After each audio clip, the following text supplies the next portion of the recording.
E aí, tudo bem? Hoje eu vim falar com vocês sobre, afinal, quem é a família real do cinema?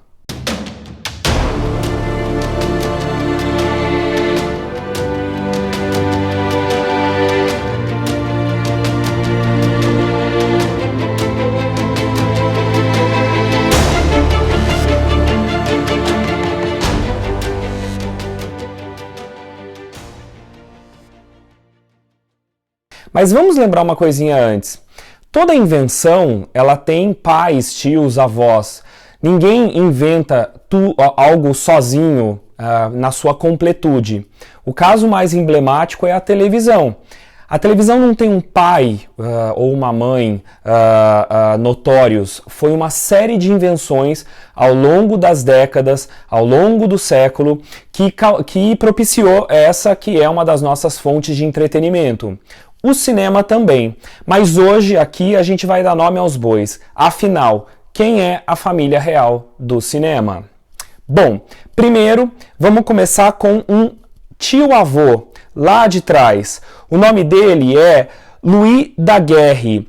Em 1839, ele inventou um artifício chamado daguerrótipo, que capturava as imagens de uma forma mais permanente, a máquina fotográfica. Esse é um tio-avô importante aí do cinema. Outro nome fundamental dos antecedentes da verdadeira criação do cinema é Edward James Muybridge, que em 1878 fez um experimento com 20 câmeras fotográficas num hipódromo, tirando fotos em sequência e depois, ao revelar essas imagens, dava a sensação de movimento. Mas quem é o avô do cinema? Ou vamos dizer assim, o tio do cinema, melhor dizendo, o tio, mas não é o pai. O nome dele é Thomas Edison, um norte-americano muito famoso por invenções como a luz elétrica. E o Thomas Edison, em 1891, lançou um aparelho chamado cinetógrafo, que que capturava as imagens, né? Só que por que o Thomas Edison não é considerado o inventor do cinema? Pelo menos para o mundo inteiro. Porque o cinetógrafo, ele capturava as imagens, mas ele não projetava. Para você ver as imagens que foram captadas pela máquina, você tinha que ver por um visor individual. Então, isso, para fechar essa questão da polêmica, o Thomas Edison não é o inventor, porque qual é o conceito de cinema que nós temos? É a captação, revelação e projeção de imagens que dão a sensação de que são em movimento, porque todo mundo sabe que a ideia de movimento, na verdade, é uma ilusão, porque o cinema são 24 frames por segundo, né? E que nesta velocidade o olho humano não consegue perceber que, na verdade, são todas fotos. Então, o problema do cinetógrafo é que ele não projetava. E isso fez com que o Thomas Edison não se tornasse o pai biológico do cinema. Mas é o tio. Depois, sim, vieram outros experimentos mais próximos. Outro tio importante do cinema são os irmãos Max e Emil Skladonowsky, que em 1895, em Berlim, criaram o bioscópio. E também capturava, mas ele também, aí dessa vez, ele projetava imagens em movimento. O problema do bioscópio é que ele era muito instável. Ele não era, os negativos não eram perfurados ao lado e ele causava muita instabilidade, fora que ele só projetava imagens tiradas por outro aparelho. Então, finalmente, nós chegamos ao pai, na verdade, aos pais biológicos do cinema, que são os irmãos franceses Auguste e Louis Lumière. Em 28 de dezembro de 1895, estes irmãos apresentaram o primeiro filme da história do cinema num café famoso em Paris chamado Grand Café Paris.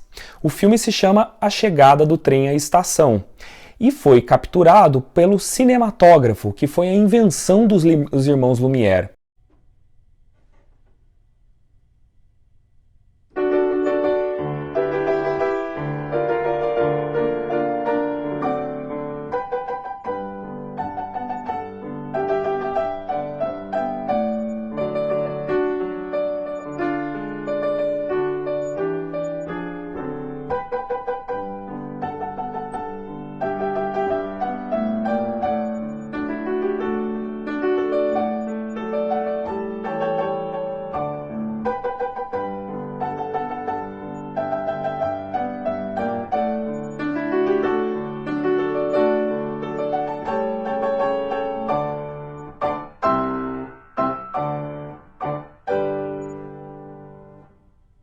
O cinematógrafo, sim, ele capturava, revelava e projetava as imagens numa parede branca.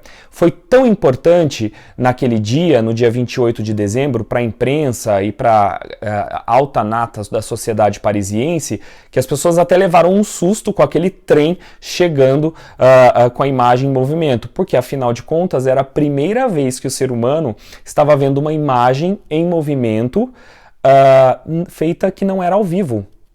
Ou seja, até aquele momento, 28 de dezembro de 1895, a projeção pública de imagem em movimento só era feita pelo teatro.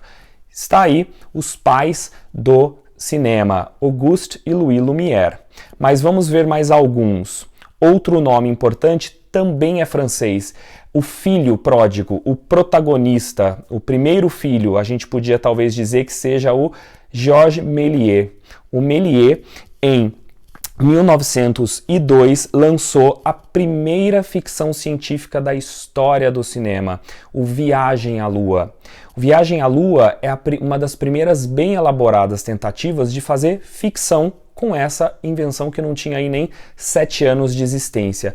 Você tem um rudimento ali de direção de arte, de fotografia, de atuação e até um pouquinho de montagem, porém não muito.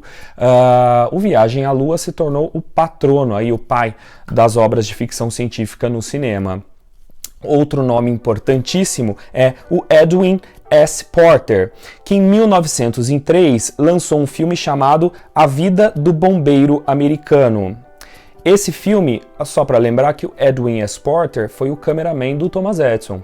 Esse filme é importante porque ele começa a trabalhar com a questão da montagem, né? Ou seja, coisas acontecendo em tempos e momentos diferentes, e não só tempos diferentes, mas locais diferentes, o que dá o dinamismo para o cinema, algo que a gente vai falar num outro episódio por aqui.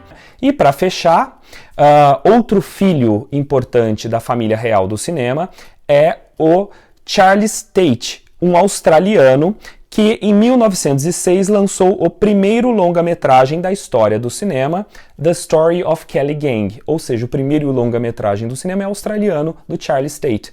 Ele não fez muito sucesso, ele também teve vários problemas de exibição lá na Austrália por conta da censura e com o conservadorismo da sociedade, porém ele entra para a história como o primeiro longa-metragem e que vai alimentar as salas de cinema. Gostaram? Então até a próxima!